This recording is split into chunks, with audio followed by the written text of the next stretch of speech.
Hey guys, Key here for thebuttonsmashers.com, and this is our review for BlazBlue Cross Tag Battle.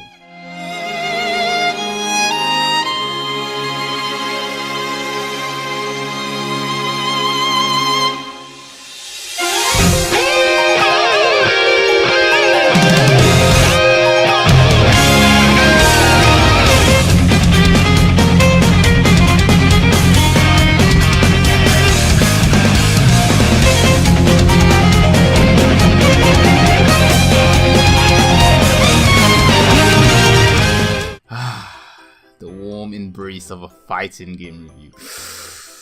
Oh, I love it. Most of the other games I review take so much time, but a fighting game? Oh, they're magnificent. All I have to do is complete their mostly linear campaigns, mess about in a few modes, and I'm done pretty much. Reviewing fighting games are the best, and they're even better if the game itself is good. So how is BlazBlue Cross Tag Battle? Well, it's a complicated question to answer due to it being a complicated mixed bag of good and bad ideas. The good ideas are related to the gameplay style and music. The bad ideas are mostly reserved for the roster and the plot. So guess what? I'm starting with the bad and working my way to the good, because I believe we need to address the elephant in the room immediately. That elephant being the despicable practices of locking characters behind a paywall. Gone are the days of playing a finished product, a product that comes with all the pieces, no BS. Some of you may be too young to have experienced this, but back in my day, I've always wanted to say that. Back in my day, games had the campaign, and by playing, you'd unlock playable characters or other stuff. Back then, we didn't play for achievements or trophies, we played for completion, we played for fun. Things like color palettes were standard. Heck, those were present on the first boot. So can you imagine my surprise when I saw the initial DLC for this game where color swaps go in for 249 quid. Like seriously? Color swaps? What the frack arc systems were? Who makes color swaps? Paid DLC. Ew, just gross. The whole thing smells of disgusting, overzealous greed. And this is coming from a fan who loves Arc System Works games. They're arguably the best fighting games on the market today, but this is just simply ludicrous. Oh, and they didn't just stop there. They went the way of the on this DLC bollocks that we've seen in titles like Street Fighter in the past. Even worse, these on this DLC characters are present during the story sections, and when I say present, I mean full models, movesets, and everything. Oh, and I hear you defenders of filth, but Q, those characters may not be balanced yet. They may be updated and fixed when the DLC is released. That's what you sound like to me. You people disgust me even more than the developers and publishers that pull these atrocious stunts. You are the reason these things happen. This happens because you defend practices like these. You condone them, and then they become the norm. Then when it becomes worse, you complain. Shitty practices in this industry are the fault of the fans, because gaming is a business, and at the end of the day, if you affect a business bottom line, they are forced to change or become obsolete. As a fan with a platform that I can speak out about these things, I'm saying no. No, this is disgusting, and I expect better from my favorite developers and publishers. For more context, allow me to elaborate. This game is a mixed match of 4 different franchises: Persona, BlazBlue, Ruby, and Under Night In-Birth. The main plot focuses on characters from each of these series being brought together in a dimension created by an AI to battle so that it can gather data on them to invade each of their respective universes. Oh wait, did I just spoil the plot? Oh my. Some people are not going to want to get it now. Well, such is life, I guess. I'm usually so careful to avoid plot so that players can experience it themselves. Let's hope this doesn't become a bad practice that becomes worse over time. The game features 4 plots from the perspective of characters from each of the series. These 4 plots are not very well written, but the voice acting is magnificent. Why I say they're not well written is because there's a lot of wasted potential with each of them. They're also not connected outside of the overall AI invading universe plotline. It's got potential, but sadly, they're all wasted. The most wasted being the Ruby campaign, due to only 2 characters from the series being playable at launch. Like, how do you have Ruby and not put at the very least all of the 4 main characters into the game at launch? How? Also, please note, I do know that the other 2 Ruby characters were released as free DLC post-release. This? Ah, so this is it, huh? You're a lucky one. It'd make things simple if you could just give it to me, but that's not gonna happen, is it? This place is interesting, but I don't intend to spend the rest of my life here, you know? The Persona plotline is the second most offensive, with both Naoto and Kanji not playable, but showing up during the campaign in all their glory. Agus also receives the same treatment, unfortunately.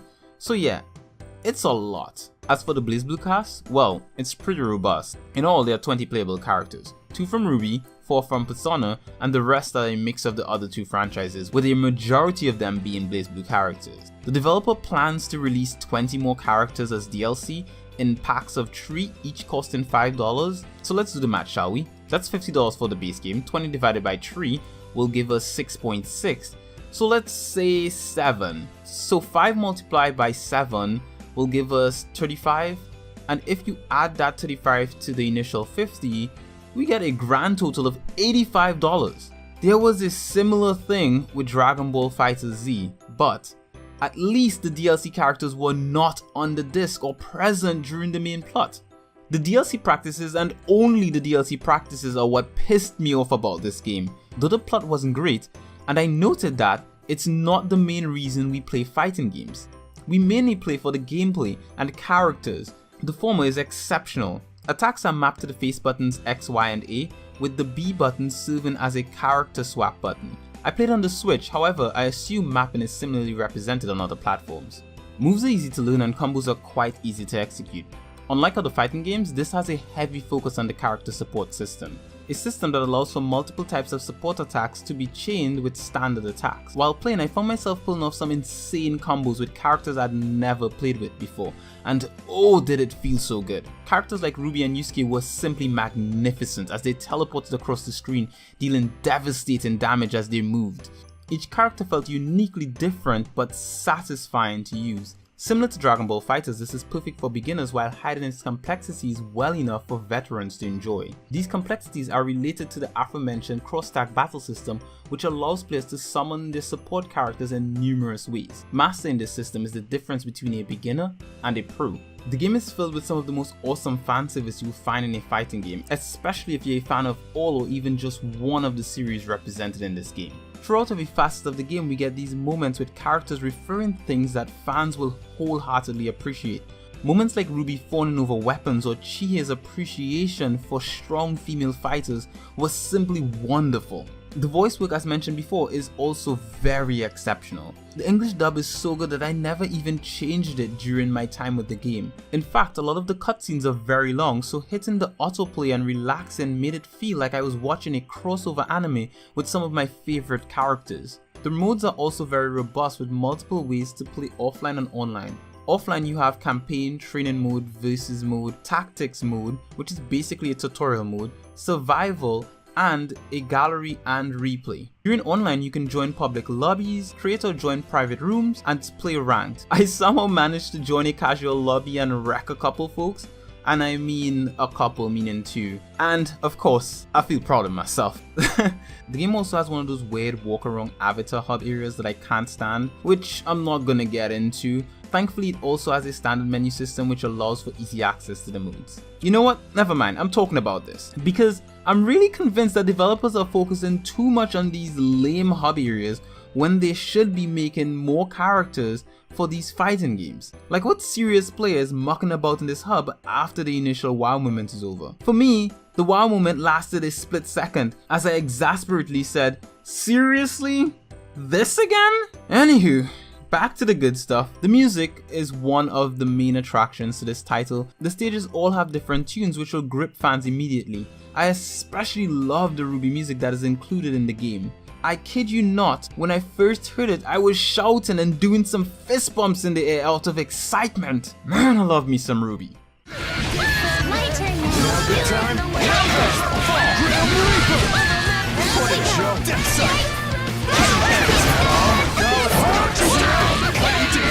We go.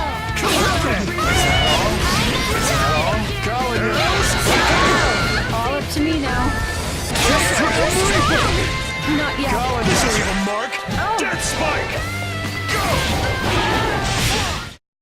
So with all that I've had to say so far about this game, here's my final verdict. This is an unfinished product being sold at full price, then charging even more for the complete package. What makes this even worse is that the actual gameplay, visuals, voice acting is really good. If just looking at those aspects of the game, I'd easily recommend it, but unfortunately, that is not possible. The gross practices displayed by Arc System's work with this title far outweigh the positives. The disturbing manner in which the DLC is handled, from the insulting on-disc characters to the exclusion of primary characters and color swap DLC, I can't in good conscience recommend this game. If you do get it, wait on a vastly reduced sale or a definitive edition that comes with all the missing pieces that should be included in this release. Thank you very much for watching our review of BlazBlue Cross Stack Battles. If you enjoyed this review, make sure to leave us a like and a comment in the comment section below. And if you'd like to see more content like this from us, make sure to subscribe to this channel and hit that little bell icon so that you can always know when we put out new content.